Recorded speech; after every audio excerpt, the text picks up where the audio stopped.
शांति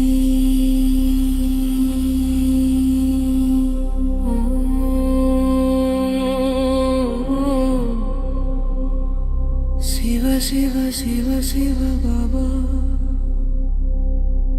ओम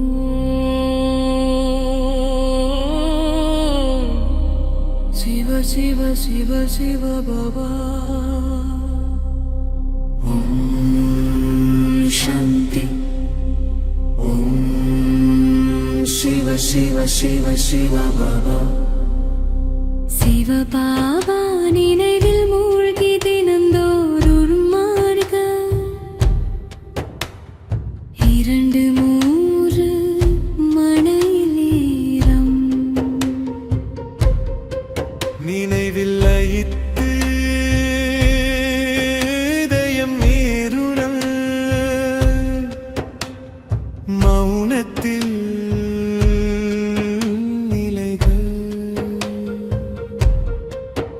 தொலைபேசி விலக தூய அன்பு நிறைக தனிமை அருளாக அமைதி துணையாக வீட்டிலோ வெளியிலோ எங்கேயோ இருந்தாலும் இறை நினைவே பூரணமாகும்.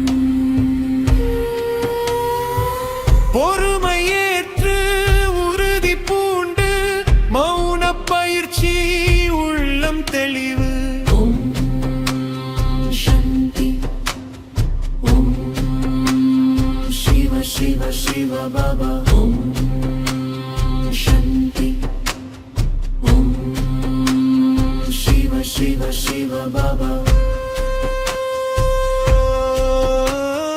சிவ சிவ சிவ பாபா சிவ பாபா நினைவில் மூழ்கி தினந்தோறும் முருக 2-3 மணி நேரம் விதை ஒன்றை விதைத்தேன் அன்புடன் காத்தேன் தூய சங்கல்பம் உள்ளத்தில் ஊட்டினேன் தடைகள் விலகி முளையழ அகந்தை கரைந்தது அகம் விழித்தது இருளகல மலர்கள் மலர ஆன்ம பயன் இனிதே கிடைக்க ஓம் சாந்தி ஓம் சிவ சிவ சிவ பாபா ஓம் சாந்தி ஓம் சிவ சிவ சிவ பாபா சிவ சிவ சிவ பாபா சிவ பாபா நினைவில் மூழ்கி இதயம் நிறைவு. ஓம் சாந்தி. இன்னைக்கு பட்டி என்னுடைய 18வது நாள். ரிவிஷன் முரளி பார்த்தீங்கன்னா 30/11/1999. தலைப்பு பார்த்தீங்கன்னா பாஸ்வித் ஹானர் ஆகணும் அப்படின்னா 4 கஜானாக்களையும் சேமிப்பு செய்யணும், தனக்குள்ளே அடக்கிக்கணும், சம்பன்னமாகணும், நிறைந்தவராக ஆகணும். பாஸ்வித் ஹானர் ஆகணும் அப்படின்னா பாபா சொல்கிறாங்க எல்லா கஜானாக்களிலும் நிறைஞ்சவங்களாக இருக்கணும் ஃபஸ்ட்டு. அப்புறம் நம்மளுடைய சூட்சுமமான கர்மேந்திரியங்கள் மனம் புத்தி சமஸ்காரம் அது நம்மளுடைய கண்ட்ரோலில் இருக்கணும். ஸ்தூலமான கர்மேந்திரியங்கள் இருக்குது, கை இருக்குது, கால் இருக்குது. கையை தூக்குனா தூக்க முடியுது, காலை நிறுத்த சொன்னால் நிற்க முடியுது, மடிக்க சொன்னால் மடிக்க முடியுது. அதே போல் எப்படி கை நில்லுனா நிற்குதோ அதே போல் நம்மளுடைய சூட்சுமமான கர்மேந்திரியங்களான மனம் புத்தி சமஸ்காரமும் நம்ம நில்லுன்னு சொன்னால் நிற்கணும். இந்த மாதிரி கண்ட்ரோலில் இருக்கணும். அதாவது முதல்ல நம்ம சுயராஜ்ய அதிகாரி ஆகணும். சுயராஜ்ய அதிகாரி நம்ம அங்கே ஆனால் தான் அங்கே போய் நம்ம ராஜ்யம் பண்ண முடியும். அடுத்தது பாபா சொன்னார் எல்லா கஜானாக்களாலையும் நிறைந்தவர்கள், சம்பன்னம் மற்றும் சம்பூர்ணம். எப்படி அந்த ஸ்டூடெண்ட்ஸ் இருக்காங்கன்னா அவங்க எக்ஸ்ட்ரா டியூஷன் வச்சுருக்காங்க படிக்கிறதுக்கு, காலேஜாக இருந்தாலும் சரி ஸ்கூலாக இருந்தாலும் சரி.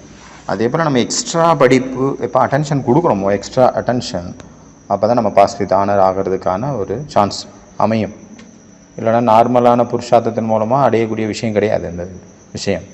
இந்த முரளியில் பார்த்திங்கன்னா இன்ஜினியர் வந்திருந்தாங்க, இன்ஜினியர் விங்ஸ் வந்திருந்தாங்க, பிஸ்னஸ் விங்ஸில் சேர்ந்தவங்க வந்திருந்தாங்க, அப்புறம் சயின்டிஸ்ட்டு வந்திருந்தாங்க, கூடவே இந்தூரில் இருந்து கன்னியாஸ் வந்திருந்தாங்க.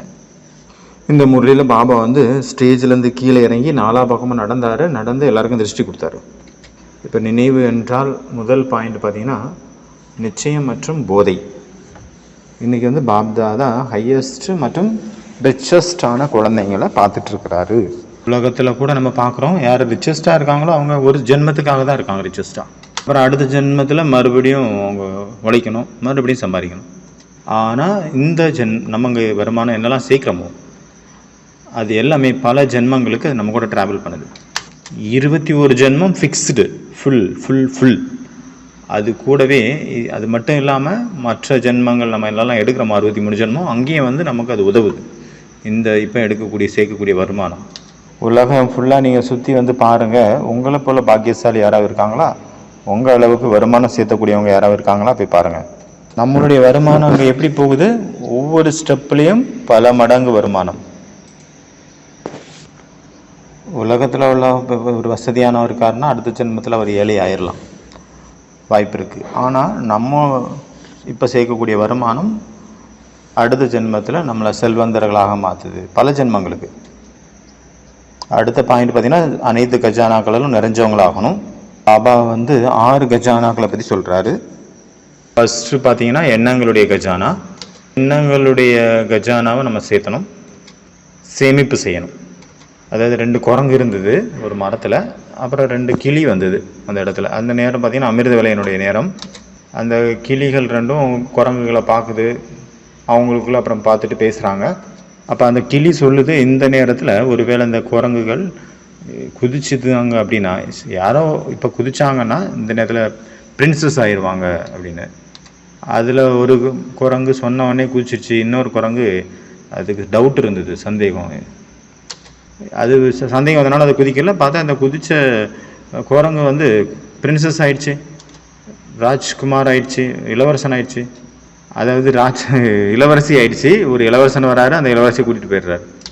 ஆனால் 2வது குரங்குக்கு ஒன்றும் புரியலை, குழப்பத்தில் இருக்குது, நம்ப முடியலை, நம்பாமலும் இருக்க முடியல. அதுக்கு பிறகு இப்போ ஒரு இளவரசனை வந்து கூட்டிகிட்டு போனால் உண்மைதானோ அப்படின்னு சொல்லிட்டு அப்புறம் குதிக்குது. அந்த நேரம் பார்த்தீங்கன்னா அமிர்த காலம், அமிர்த வேலை வந்து கடந்து போயிடுது. அதனால் என்ன ஆச்சு ரிசல்ட்டு? அதுக்கு கால் உடஞ்சி போச்சு. அந்த கால் உடஞ்ச குரங்கை வந்து ஒரு வித்தக்காரர் எடுத்துகிட்டு போயிடுறாரு. பாபா சொல்கிறாங்க, அந்த சங்கமேகம் முழுவதுமே பிரம்ம முகூர்த்தம், அமிர்த வேலை அப்படிங்கிறார். அதனால் புருஷார்த்தத்துக்கான நேரம் இதுதான். ஒருவேளை அந்த டைம் போயிடுச்சு அப்படின்னா அதுக்கு ஒரு பச்சாதாபப்பட வேண்டியிருக்கும். அடுத்தது 2வது கஜானா சக்தி. ஃபஸ்ட்டு பார்த்தீங்கன்னா எண்ணங்களுடைய கஜானா பார்த்தோம். 2வது வந்து சக்தியினுடைய கஜானா. பாபா வந்து 8 சக்திகளை பற்றி சொல்லியிருக்கிறாரு.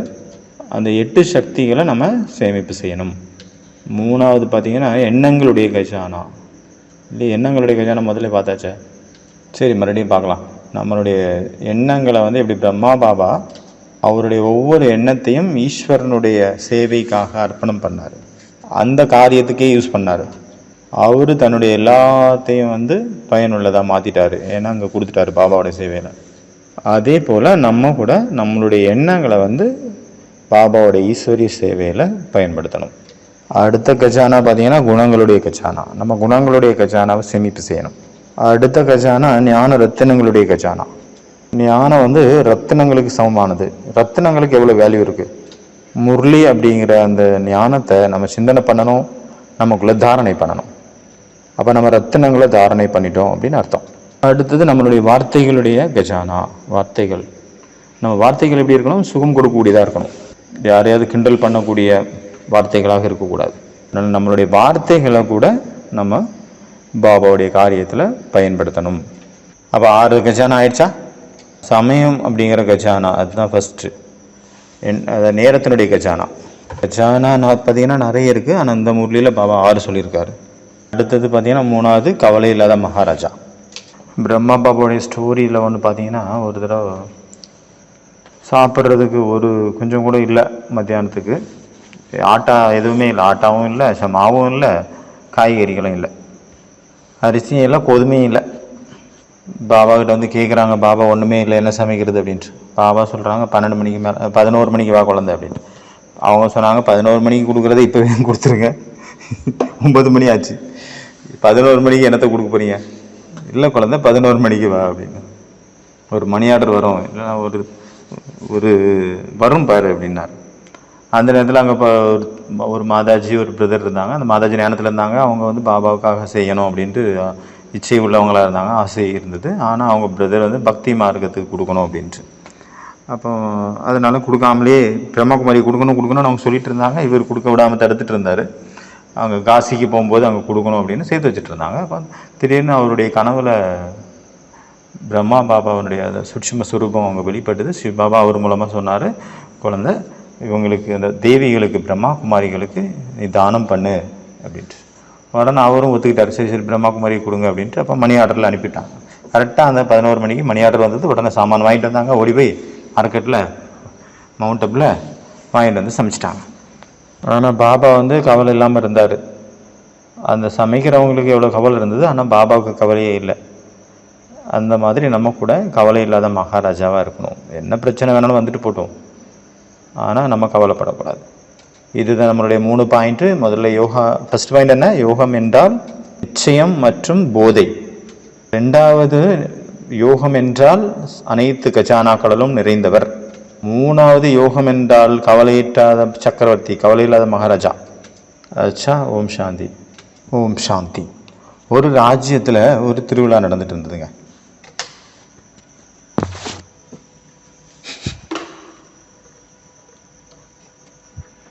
அந்த திருவிழாவில் பார்த்தீங்கன்னா ஒரு நாடகம் அரங்கேற இருந்தது.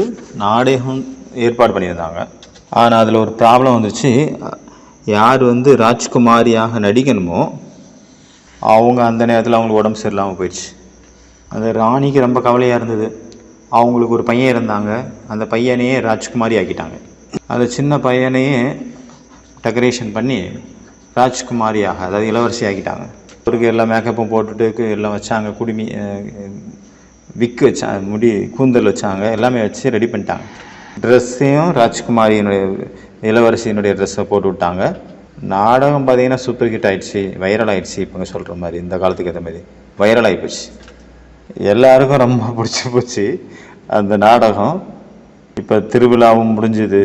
அந்த அந்த ராணி இருந்தாங்களா, அவங்க நினச்சாங்களா என்னுடைய பையன் எவ்வளோ சூப்பராக பார்க்குறதுக்கு எவ்வளோ சூப்பராக இருக்கான் இந்த இளவரசியினுடைய வேஷத்தில், ஏன் வந்து இவனை வந்து ஒரு பிக்சர் வரையக்கூடாது இளவரசி வேஷத்தில் அப்படின்ட்டு அவங்க ராணி நினைக்கிறாங்க.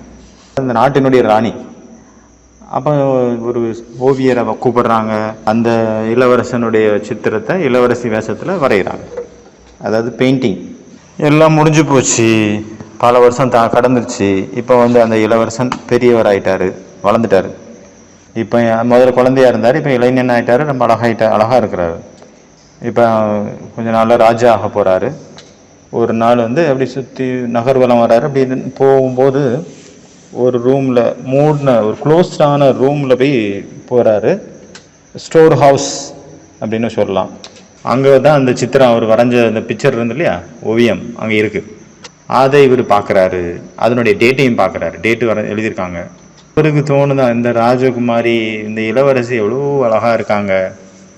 இந்த எழுதியிருக்கிற டேட் படி பார்த்தா இவங்களுக்கு என்னுடைய ஏஜ் தான் இருக்கும், என்னுடைய வயசு தான் இருக்கும், சேம் ஏஜ் தான் இருக்கும். அந்த ராஜ்குமாரி மேலே இவருக்கு காதல் வந்துருச்சு. அந்த ஃபோட்டோ மேலே அன்பு கூட அவ்வளோ ஆழமாக போச்சு. அன்பு இல்லை, காதல். காதல் அவ்வளோ ஆழமாக போச்சு. இவருக்கு தூக்கம் வரல, தூக்கமே பறந்துருச்சு. தேட ஆரம்பிக்கிறாரு. அந்த இளவரசி எங்கேயாவது இருப்பாங்க, அந்த இளவரசின்ற அந்த பெண் எங்கே இருக்காங்க, இந்த இளவரசி எந்த ராஜ்யத்தை சேர்ந்தவங்க அப்படின்னு தேடுறாரு. அப்புறம் இந்த ராஜ்யத்தில் தான் இருப்பாங்க அப்படின்னு தேட ஆரம்பிக்கிறாரு. காலையிலேருந்து ராத்திரி வரைக்கும் அந்த இளவரசியை தேடிட்டே இருக்கிறாரு. எங்கே எனக்கு அந்த இளவரசி தான் வேணும் அப்படின்ட்டு அடம் பிடிக்கிறாரு. எனக்கு வேறு எதுவும் வேண்டாம் அப்படின்ட்டு. ஏன்னா அவருக்கு ராஜ்யம் நடத்துறதுலேயும் இன்ட்ரெஸ்ட் இல்லாமல் போயிடுச்சு. இப்போ எப்போ பார்த்தாலும் சோகமாக உம்முனே இருக்கிறாரு. அந்த ராஜ்யத்தினுடைய மந்திரிக்கு கொஞ்சம் டவுட்டாக இருக்குது. இது என்ன நடக்குதுங்க அப்படின்னு கேட்குறாரு. பார்க்குறாரு. அவருக்கு புரியுது ஏதோ நடக்குது, ஆனால் என்ன அப்படின்னு பார்க்குறாரு. அவர் ராஜ்குமார்கிட்ட நிறைய தடவை பார்க்குறாரு. பார்த்துட்டு ஒவ்வொரு தடவையும் கேட்குறாரு, உங்களுக்கு ஏதாவது தேவை இருக்கா, ஏதாவது டவுட் இருக்கா, கேளுங்க அப்படின்ட்டு கேட்குறாரு. அவர் என்ன சொல்கிறாரு, இளவரசன் அப்படி ஒன்றும் இல்லை. ஏன்னா இந்த விஷயத்த சொல்ல முடியாதுல்ல மந்திரிக்கிட்ட. மந்திரி வயசானவர், அவர்கிட்ட போய் இந்த விஷயத்தெல்லாம் எப்படி சொல்ல முடியும்? ஒரு யூத்தாக இருந்தால் சொல்லலாம், ஷேர் பண்ணலாம். அந்த மந்திரி வந்து பார்க்குறாரு, முடியல அவரால். ஒரு தடவை அவர் கூப்பிட்டு உட்கார வச்சு பேசுகிறாரு. நான் உங்களுக்கு ஹெல்ப் பண்ணுவேன் அப்படின்னு, நீங்கள் என்ன வேணாலும் சொல்லுங்கள், நான் ஹெல்ப் பண்ணுறேன் அப்படின்னு. நீ எனக்கு சொல்லு, அது மட்டும் போதும். உன்னுடைய பிரச்சனையை சொல்லு, நான் அதுக்கு சமாதானம் செஞ்சு வைக்கிறேன். அப்போ தான் அவருக்கு சொல்கிறாரு, எனக்கு வந்து காதல் வந்துருச்சு, ஒரு ராஜ்குமாரி மேலே காதல் வந்துருச்சு. அந்த ராஜ்குமாரியை தேடி, இளவரசியை தேடி தேடி பார்த்தேன், அந்த இளவரசியை தேடி கண்டுபிடிக்க முடியல. மந்திரி சொல்கிறாரு, யாருக்கு மேலே காதல் வந்தது சொல்லு, எனக்கு காட்டு, நான் எப்படியாவது நான் கூட்டிகிட்டு வந்துடுறேன். அவர் சொல்கிறாரு, இளவரசன் நானும் தான் தேடிட்டு இருக்கிறேன், கிடைக்க மாட்டேங்குதே. அப்போ மந்திரி கேட்குறாரு, ஏதாவது ஃபோட்டோ இருக்கா, இல்லை ஏதாவது நாட்டினுடைய பேர் இருக்கா, ஏதாவது இருக்கா, ஏதாவது ஒரு ப்ரூஃப், ஏதாவது ஒரு இது இருக்கா, அப்போ அதை வச்சு கண்டுபிடிச்சிடலாம் அப்படின்னு கேட்குறாரு. இவர் சொல்கிறாரு, இளவரசன் ஆமாம் ஆமாம் ஒரு பிக்சர் இருக்குது, ஃபோட்டோ இருக்குது. அப்போ அவர் கூட்டிகிட்டு போகிறாரு மியூசியத்தில், அந்த ஸ்டோர் ரூமில். அப்போ காட்டுறாரு, இந்த இளவரசி. மந்திரி பார்க்குறாரு, மந்திரிக்கு எல்லா ஹிஸ்ட்ரியும் தெரியும். அவருக்கு சிரிப்பு தாங்கலை, ஏன்னா அது அவர் அந்த காலத்துலேருந்தே இருக்கிறாரு அந்த மந்திரி. அப்போ அந்த மந்திரி சொல்கிறாரு, நீ யாரை வந்து காதலிக்கிறியோ, யாருடைய காதலில் இப்போ விழுந்து தவிக்கிறியோ, அது நீ தான். யூ ஆர் தட், தத்துவமசி, அது நீதான்.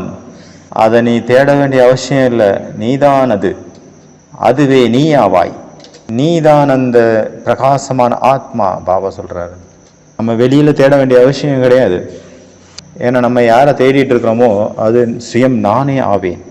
அதனால் இன்றைக்கி உள்ள ஹோம்ஒர்க்கில் ஃபஸ்ட்டு ஹோம்ஒர்க் பார்த்தீங்கன்னா யோகத்தினுடைய 3 பாயிண்ட் வந்து இல்லை. ஃபஸ்ட்டு பாயிண்ட் என்ன? யோகம் என்றால் நிச்சயம் மற்றும் போதை. 2வது பாயிண்ட் யோகம் என்றால் அனைத்து கச்சானாக்களும் நிறைந்தவர். 3வது யோகம் என்றால் கவலை இல்லாத மகாராஜா. ஃபஸ்ட்டு பாயிண்ட் என்னது? யோகம் என்றால் நிச்சயம் மற்றும் போதை. இதில் நீங்கள் என்ன பண்ணணும் அப்படின்னா, உங்களுடைய ஃபோட்டோ ஒன்று கிளிக் பண்ணுங்க, செல்ஃபி எடுங்க, படிக்கிற மாதிரி, அதாவது முரளி படிக்கிற மாதிரி நீங்கள் படிங்க, வேற ஒருத்தவங்களுக்கு சொல்லுங்கள், அவங்க ஃபோட்டோ எடுப்பாங்க. ஓகே, இதில் செல்ஃபி எடுக்க முடியாது, இதில் ஃபோட்டோ தான் எடுக்க முடியும், இன்னொருத்தர் தான் எடுக்க முடியும். ஒன்று முரளி படிக்கிறீங்க, அல்லது நோட்ஸ் எடுத்துகிட்டு இருக்கிறீங்க, இல்லைன்னா ஏதோ என்ன எழுதுறீங்க. நேற்று ஒரு மாதாஜி வந்தாங்க எங்கள் ஆஸ்பத்திரிக்கு, குளோபல் ஹாஸ்பிட்டலுக்கு. அவங்க தன்னுடைய மருமகளோடு வந்திருந்தாங்க. அந்த மருமக தான் சொன்னாங்க, இவங்க டெய்லி நீங்கள் சொல்கிறீங்களா ஹோம்ஒர்க்கு, 3 ஹோம்ஒர்க்கு, இவங்க டெய்லி ஹோம்ஒர்க் பண்ணுறாங்க அப்படின்னு. 90 வயசு, அதுவும் வீல் சேரில் வந்தாங்க அவங்க. 90 வயசு, டைரியும் கையில் வச்சுருந்தாங்க, டைம் கிடைக்கும்போது எழுதுறதுக்கு. அது அவ்வளோ குண்டாக இருந்தது, பெரிய டைரி. அந்த ஆத்மாவுக்கு அவ்வளோ ஞானத்தினுடைய போதை இருந்தது, பயங்கரமான போதை. அவங்களுக்கு எதுவுமே பிடிக்க மாட்டேங்குது, அவன் முரளி படிக்கிறது தவிர, முரளி ஹோம்ஒர்க் பண்ணுறதை தவிர வேறு எதுவும் பிடிக்கல, எதுலேயும் இன்ட்ரெஸ்ட் இல்லை. ஏன்னா அவங்களுக்கு வேறு எதுவும் வராது, மொபைலெல்லாம் அவங்களுக்கு ஆப்ரேட் பண்ண வராது. அவங்க வந்து மருமக இருந்தாங்களா, அவங்க தான் ஹெல்ப் பண்ணுறாங்க. அவங்களுக்கு என்னென்ன ஹோம்ஒர்க்கு, அந்த வீடியோ போடுறது, இல்லைனா அதனுடைய ஹோம்ஒர்க்கை படித்து சொல்கிறது, அது அவங்க மருமக. இதுதான் இன்றைக்கி ஹோம்ஒர்க்கு, இன்றைக்கி இதெல்லாம் பண்ணணும் அப்படின்னு சொல்லிடுவாங்க. ஏன்னா அவங்களும் பிகே, அவங்க அதை கேட்குறாங்க, அதை வச்சு கேட்டுட்டு அதை பண்ணுறாங்க, அந்த வேலையில் இறங்கிடுறாங்க உடனே. ஏன்னா அவங்களுக்கு வேறு எதுவும் இல்லை, மொபைல் இருந்து நோண்ட தெரிஞ்சால் நோண்டிகிட்டு இருப்பாங்க. இது நோண்ட தெரியாத ஆத்மா, அதனால் டைரெக்டாக வீணாக வேஸ்ட் பண்ணாமல் காரியத்தில் இறங்கிடுறாங்க. அதனால் ஒவ்வொரு ஆத்மாக்குள்ளேயும் ஞானத்தினுடைய அன்பு நிறைஞ்சிருக்கு, அதை நம்ம வெளியே கொண்டு வரணும், அவ்வளோதான். அதனால் நிச்சயம் மற்றும் போதை ஃபஸ்ட்டு பாயிண்ட். அதனால் ஃபஸ்ட்டு உங்களுடைய ஃபோட்டோவை நீங்கள் படிக்கிற மாதிரி, ஸ்டடி பண்ணுற மாதிரி, உங்களுடைய மாணவ வாழ்க்கையை அங்கே காட்டுற மாதிரியான ஒரு பிக்சரில் ஃபோட்டோ. இதில் நீங்கள் ஒரு வேளை எழுதிட்டுருக்கலாம், இல்லைனா படிச்சுட்ருக்கலாம், அந்த மாதிரி. ஓகே, ஏன்னா நம்ம ஸ்டூடெண்ட் ஆகிறது தான் ஃபஸ்ட்டு ஸ்டெப்பு. இப்போ நம்ம கேட்டோம் இல்லையா, எக்ஸ்ட்ரா மனன சிந்தனை பண்ணணும், அதுவும் எக்ஸ்ட்ரா பண்ணணும். எப்படி வீக்கான ஸ்டூடெண்ட் இருக்காங்கன்னா அவங்க எக்ஸ்ட்ரா டியூஷன் வச்சுக்கிறாங்க, இல்லை எக்ஸ்ட்ரா டைம் எடுத்து படிக்கிறாங்க. ஸ்கூலில் எல்லாருமே வருவாங்க, ஆனால் 1-2 பேர் ரொம்ப ஷார்ப்பாக பிரைட்டாக இருப்பாங்க. அவங்க படிக்கவும் மாட்டாங்க, கிளாஸ் டைமில் கூட வேண்டாத வேலை செஞ்சுட்டு இருப்பாங்க. அப்புறம் அவங்க படிக்கிறத நம்ம பார்க்கவே மாட்டோம், வீட்டில் போனால் கூட படிக்க மாட்டாங்க. ஆனால் அவங்க மார்க் எடுப்பாங்க பாருங்கள், ஃபர்ஸ்ட் மார்க் எடுப்பாங்க. ஏன் எப்படின்னா, அவங்க நடக்கும்போதே மைண்டில் அப்படி உள்ளே போயிடுது, ஷார்ப்பாக இருக்குது புத்தி. ஓவராக விளையாடுவாங்க, ஓவராக கிண்டல் பண்ணுவாங்க, கதை பேசிகிட்டு இருப்பாங்க. கிளாஸ் டைமில் கூட மற்ற நேரத்துலையும் பேசிகிட்டு இருப்பாங்க. நம்ம விழுந்து படிச்சுட்டு இருப்போம், நம்ம பாதி மார்க்கு தான் கிடைக்கும், 50% தான் கிடைக்கும், அவர் 100% வாங்கிடுவார். மாதிரி கதையா. அப்புறம் சிலர் 24 மணி நேரம் படிச்சுட்டே இருப்பாங்க, ஆனாலும் மண்டையில் உட்கார மாட்டாங்க, அவங்களுக்கு ஃபெயில் ஆகிடுது. துக்கமும் அதிகமாக இருக்குது. ஏன்னா புத்தியினுடைய கெப்பாசிட்டி ஒவ்வொருத்தருடைய, அதுதான் பேசிக்ஸ்.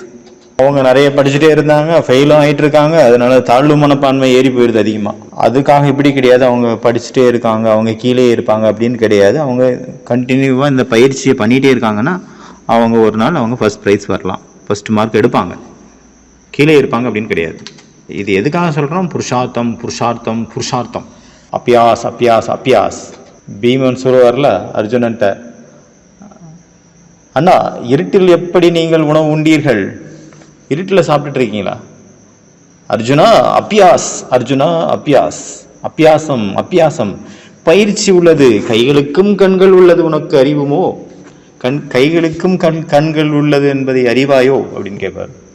உடனே அவருக்கு டச் ஆகிடும். என்ன அப்போ ராத்திரி நம்ம இருட்டில் கூட பயிற்சி பண்ணணும் அப்படின்ட்டு அவர் பயிற்சியை ஆரம்பிச்சார். அதனால இருட்டில் அம்பு விடக்கூடிய ஒரே ஒரு வீரன் அப்படின்ட்டு பேர் வாங்கிடுவார். அடுத்த 2வது ஹோம்ஒர்க் பார்த்தீங்கன்னா 6 கஜானா சொன்னார்ல. சமயம் நேரத்தினுடைய கஜானா, ஞானம் கஜானா, குணங்களுடைய கஜானா, சக்தியினுடைய கஜானா, சங்கல்பத்தினுடைய கஜானா, வார்த்தைகளுடைய கஜானா. 6 ஆயிடுச்சா? அதாவது இன்னைக்கு என்ன பண்ணணும் அப்படின்னா ஒரு கஜானாவுடைய பாக்ஸை வரையணும். அதுக்குள்ள எல்லா கஜானாவும் இருக்குது. 7 அஷ்ட சக்திகள் இருக்குது, 7 குணங்கள் இருக்குது, 7 கஜானாக்கள் இருக்குது. இப்படி பண்ணலாம். இல்லைன்னா ஸ்டோரியாக உருவாக்கலாம். ஒரு ஸ்டோரி, ஒரு கற்பனை கதை. ஒரு ஏழை இருந்தார் ஒரு ஊரில், அவர் கடைசியாக ஒரு பணக்காரராக மாறிவிட்டார். பணத்தினால அல்ல, தன்னுடைய குஷியினால, தன்னுடைய திருப்தியினால, தன்னுடைய ஆனந்தத்தினால, இல்லைன்னா தன்னுடைய முயற்சியின் மூலமாக, தன்னுடைய கருணையின் மூலமாக. அந்த மாதிரி ஒரு சின்ன ஸ்டோரி நீங்கள் பண்ணணும், எழுதணும். ஏன்னா ஸ்டோரி ரைட்டிங் கூட ஒரு ப்ராக்டிஸ் தான், நல்ல ப்ராக்டிஸு. அதுக்கும் ஒரு திறமை வேணும். அந்த திறமையை நம்ம வளர்த்துக்கலாம் இன்னிலேருந்து. ஃபர்ஸ்ட் பார்த்தீங்கன்னா ஸ்டோரி, அடுத்தது ஸ்க்ரீன் பிளே, அடுத்தது டைலாகு. இதுதான் சினிமாவில் வரக்கூடியது. ஃபர்ஸ்ட்டு ஸ்டோரி எழுதுவாங்க, அதாவது அவுட்லைன் மாதிரி. இதுதான் ஸ்டோரி. அது ஸ்டோரி ஓகே. ஆனால் அந்த ஸ்டோரியை ஸ்க்ரீனாக எப்படி கொடுக்கறது, காட்சியாக எப்படி வடிவமைக்கிறது? ஏன்னா அது காலை நேரமா, மத்தியான நேரமா, ராத்திரி நேரமா, சூரியனை காட்டணுமா, நிலாவை காட்டணுமா இருக்குல்ல கணக்கு. இல்லைன்னா வீட்டுக்குள்ளே இருந்தாங்களா, வீட்டுக்கு வெளியே இருந்தாங்களா, அங்கே எந்த மாதிரி இருந்தது, கிராமமாக இருந்ததா, சிட்டியாக இருந்ததா, இதெல்லாம் காட்டணும். அவங்க என்ன ட்ரெஸ் போட்டிருந்தாங்க. அப்புறம் 3வது இன்னொருத்தர் இருக்கார், அவர் தான் ஸ்க்ரீன் ரைட்டர், டைலாக் ரைட்டர். அவர் டைலாக்கு அந்த நேரத்தில் என்ன பேசுவாங்கங்கிறத தனியாக எழுதுவார், அவர் வேற ஒருத்தர். அதனால் ஃபிலிமுக்கு முக்கியமாக இந்த 3 பேர் இருக்காங்க: story, screen play, dialogue writer. அதனால் நீங்கள் இதெல்லாம் பண்ண வேண்டாம், கஷ்டப்பட வேண்டாம், ஸ்டோரி மட்டும் எழுதுங்க. சரியா? சரி, டைலாக் எழுத முடியும் அப்படின்னா அதையும் எழுதுங்க. டைலாக் யார் எழுதுறாங்களோ அவங்களுக்கு பேமெண்ட் அதிகம் மற்றவங்கள விட. ஸ்டோரி ரைட்டரை விட டைலாக் எழுதுறவங்களுக்கு தான் பேமெண்ட் அதிகம். ஒருத்தர் ஸ்டோரி ரைட்டர்னா எழுதுறாரு, இப்படி இப்படி நடந்தது, இங்கே இப்படி ஆச்சு அப்படின்ட்டு அவுட்லைன் மாதிரி எழுதிட்டு போயிடுறாரு. ஆனால் ஸ்க்ரீன் அந்த டைலாக் எழுதுவார்ல, அவர் இப்போ 2 பேர் மீட் பண்ணுறாங்க, பீஷ்மரும் கிருஷ்ணரும் மீட் பண்ணுறாங்க, கர்ணனும் கிருஷ்ணரும் மீட் பண்ணுறாங்க. அவங்களுக்குள்ள என்ன டைலாக், என்ன மாதிரி பேசுவாங்க, என்ன மாதிரி பேசினாங்க, அதுக்கு அவுட்புட்டு. அதை எழுதணும் அப்படின்னா அது பெரிய கலைங்க, அது தனியான ஒரு கலை. அதனால் இப்போ நீங்கள் ஸ்டோரி எழுதுங்க. ஒரு ஏழை இருந்தார், அவர் எப்படி பணக்காரனாக மாறினார் அப்படிங்கிறத பற்றி ஒரு சின்ன ஸ்டோரி. டைலாக் நீங்கள் எழுதனாலும் பரவாயில்ல, எழுத முடிஞ்சால் எழுதுங்க. இப்போ 2வது ஹோம்ஒர்க்கில் என்ன பார்த்தோம்? ஒன்று ஸ்டோரி எழுதுங்க, இல்லைன்னா அந்த ஒரு பிக்சர் வரைங்க. 3வது ஹோம்ஒர்க் காமெடி கிங்கை வரைங்க. அவருக்கு டென்ஷனே இல்லை. ஒரு காமிக், அதாவது கார்ட்டூன் மாதிரி, கார்ட்டூனில் வரக்கூடிய ஒரு கிங்கு. ஆனால் அவருக்கு கவலையும் இல்லை, ஒன்றும் இல்லை, கவலை இல்லாத ஒரு கிங். அவருக்கு ஒரு டென்ஷனும் இல்லை, கவலை இல்லாமல் இருக்கார். அந்த மாதிரி ஒரு காமெடியான ஒரு காமிக் மாதிரியான ஒரு பிக்சர் வரைங்க. புரிஞ்சுதான் இன்னைக்கு 3 காரியங்களும். ஃபர்ஸ்ட் ஹோம்ஒர்க் என்னது? தன்னுடைய ஃபோட்டோவை கிளிக் பண்ணணும், படிக்கிற மாதிரி இல்லை எழுதுகிற மாதிரி. ஒருவேளை மறந்து போச்சுன்னா இந்த பிக்சரை நீங்கள் பார்த்துக்கணும். நான் யாரோ, நான் காட்லி ஸ்டூடெண்ட். 2வது ஒரு பாக்ஸ் வரையணும். பாக்ஸுக்குள்ளே ஞான குண சக்திகள் அப்படி இந்த கஜானா, 7 கஜானா, அஷ்ட சக்திகள் எல்லாம் இருக்கிறத மாதிரி காட்டணும், வரையணும். இல்லைன்னா ஒரு கதை எழுதணும்னு பார்த்தோம் இல்லை. 2வது இது. 2வது. 3வது கொலுன்னு இருக்கக்கூடிய ஒரு ராஜா கவலை இல்லாமல் இருக்காரு சிம்மாசனத்தில். காமெடியாக ஃபன்னியாக வரையணும். ஓகே. ஓம் அச்சா, ஓம் சாந்தி. மௌனத்தில் நிலைகள் பூட்டு திறந்தது, வானம் திறந்தது, ஆன்மாவுக்குள் விடுதலை மலர்ந்தது. உயர பறக்க, ஆகாயம் அழைக்க, புது பாதை, புனித பயணம். சிவன் தீபம் பரவானம் காலம் நின்று நினைவு ஆழ்ந்தது. அகம் எரிய சரணாகதி நிறை ஒன்றாகி ஒளியில் கலந்திட. சாந்தி. ஓம் சிவ சிவ சிவ பவ. ஓம் சாந்தி. ஓம் சிவ சிவ சிவ பவ. சிவ சிவ சிவ பவ. சிவ பாபா நினைவில் மூழ்கி இதயம் நிறைவுற மௌனத்தில் நினைவு. இன்றே செய்க இப்போதே செய்க இங்கே ஆரம்பிக்க. தடையின்றி சோர்வின்றி தளர்வின்றி நிலைத்திட உறுதியே சகத்தி உறுதியே பாதை உறுதியே முன்னேற்றம். உறுதியே விடுதலும். ஓம் சாந்தி. ஓம் சிவ சிவ சிவ பவ. ஓம் சாந்தி. ஓம் சிவ சிவ சிவ பவ. ஓம் சிவ சிவ சிவ பவ. நினைவில் உயிர்த்து தினந்தோறும் அமர்க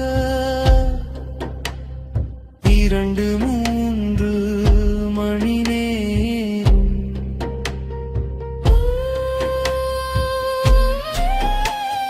சாந்தி. ஓம் சிவ சிவ சிவ பவ. சாந்தி. ஓம் சிவ சிவ சிவ பவ.